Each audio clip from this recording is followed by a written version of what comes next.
had these visions of hackers in prison for fighting the system all couched in a fiction. Which of you listen? Which of you listen? I'm here in Cancun at the Satoshi Roundtable. Just saw an incredible presentation from this amazing man. We have Rick Doblin here, who's the founder of MAPS, the Multidisciplinary Association for Psychedelic Studies, broadening people's awareness about psychedelic drugs and the benefits of them, particularly related to PTSD. And they've made huge strides in actually getting recognized and potentially approved from the FDA. So congratulations, and tell me about your organization. So basically, MAPS is the nonprofit organization that I started in 1986. We're trying to develop MDMA-assisted psychotherapy for post-traumatic stress disorder into an FDA-approved prescription medicine. MDMA is the most gentle of all the psychedelics, and PTSD is a condition that generally the American public has sympathy with the people that suffer from PTSD, both veterans and survivors of childhood sexual abuse and rape and assault. That it's important for us to try to show that this is for the mainstream. This is not just for aging hippies who, did psychedelics in the 60s. It's for young people. It's for veterans. It's for all sorts of people. Well, also, a tremendous amount of money is spent by the government trying to help people with PTSD as well. But your research has actually found that perhaps you have the best solution of all. I think that we may actually, but again, it's not the drug. It's MDMA-assisted psychotherapy. And so we're actually funding studies with researchers that are affiliated with the Veterans Administration and have developed non-drug psychotherapies for PTSD. One of them is called prolonged exposure. Another is cognitive behavioral therapy, or what we're actually working with is called cognitive behavioral conjoint therapy, conjoint meaning couples. So it's where one member of the couple has PTSD, but it affects the relationship. And so we're giving both members of the couple MDMA. MDMA was criminalized in 1985, but before that, from the middle 70s to the early 80s, it was used as a quiet drug to help psychotherapists. But it escaped from that and it became ecstasy and marketed as a party drug. Right. And it was actually invented, you said earlier today, in 1912, is that right? Yeah, it was invented by Merck in 1912. They didn't know what they had. They didn't do any studies with it until 1927, near the time their patents were expiring, and they studied it in animals, and they found nothing interesting. And then they looked at it again in 1959, again in animals, and again found nothing interesting. The animals didn't say, oh, I feel more love, I feel more able to talk. So they didn't know what they had. The FDA really makes it difficult for people to study these things once they're banned, but your organization is doing a lot to change that. We're actually trying to get legal permission to market it as a prescription treatment. We're about to embark on phase 3, which is the final stage. It's about a $26 million experiment. And the FDA has declared MDMA-assisted psychotherapy for PTSD a breakthrough therapy. That's incredible. Yeah. Now, today in your presentation, you were talking about the results of some of your research, which was quite staggering. You found that using a combination of psychotherapy and psychedelic drugs, that you had huge success rates with completely stopping PTSD. Yeah. Well, what we've done is we've decided, in order to demonstrate it to a skeptical culture, that we had to work with the hardest cases. Right.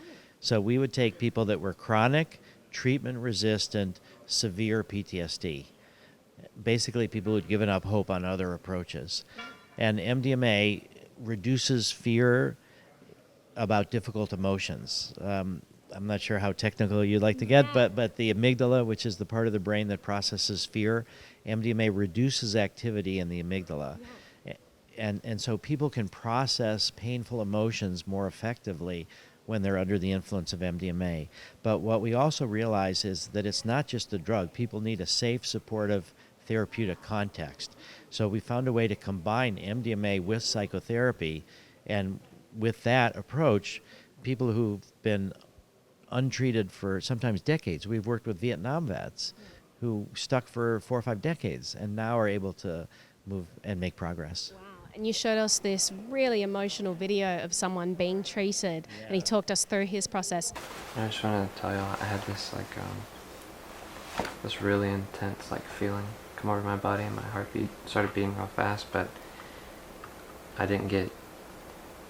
At first, I started feeling a little afraid But then once I started breathing, I've never felt that before. Like, I literally felt my heartbeat start to slow down and everything when I started breathing and just relax, and like the sensation. And it was amazing how, not quickly it went away, but just how in control I felt of making it go away. So. Having success stories like that, where you see people transforming in front of you, how does that make you feel? Well, it's just tremendously satisfying. I mean, I actually did work in 1984 with the first PTSD patient that I ever encountered. So I have been trained to be a therapist, and once MDMA is a legal medicine, then I want to go back to becoming a therapist. Yeah. But I've seen people make tremendous progress, and I've seen it last over decades. So it's not just an effect of the drug that fades after the drug fades. Something fundamental can be changed about the way people process trauma, and they can heal from it and then move forward in their lives. And we actually find that people remember more of the trauma when they're under the influence of MDMA. So sometimes with trauma, people repress it, and they have a hard time even recalling it because it's so fearful and painful. But that means that unconsciously they're constantly being impacted by that. And so bringing it up to the surface, MDMA helps bring it up to the surface, helps people release the fears and the tensions and move forward. Your organization, MAPS, is a non-profit, and it was recently given some money by Pineapple Fund. And they've actually made a pledge recently that said they will match donations now up to $4 million.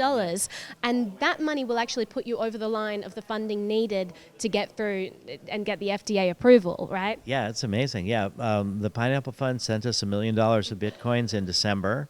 And then some anonymous person who we have no idea who that was sent us another $1 million.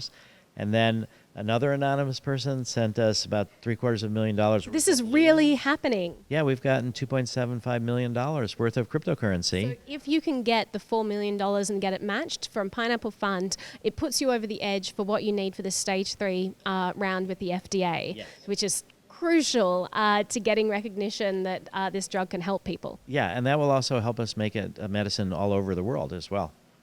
So then it doesn't matter what's going on with attorney generals who want to, increase the war on drugs. There's nothing they could do to stop this. Well, that's true. They can't, because once the FDA says a drug should be a medicine, the attorney general must reschedule within 30 days. Wow. To make it available. So there's a question, is it Schedule 2, is it Schedule 3? So the DEA and the Attorney General do have a role into which schedule it is, but they must make it available as a medicine. And also we've negotiated for about 7 months with FDA in a process that's called Special Protocol Assessment. And we've come to agreement with the FDA, and we've got an agreement letter.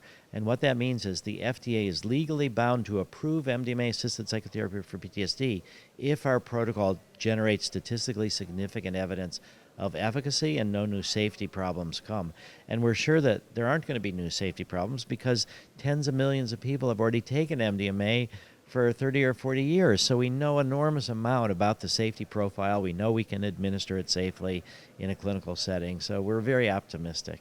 Where can people go to learn more, and how can they donate? Well, people can go to MAPS, M-A-P-S, maps.org, and they could donate credit cards or money, or we have wallets for all sorts of cryptocurrency. They should just say, this is for phase 3 MDMA PTSD research. As long as it's restricted to that, then Pine will double it.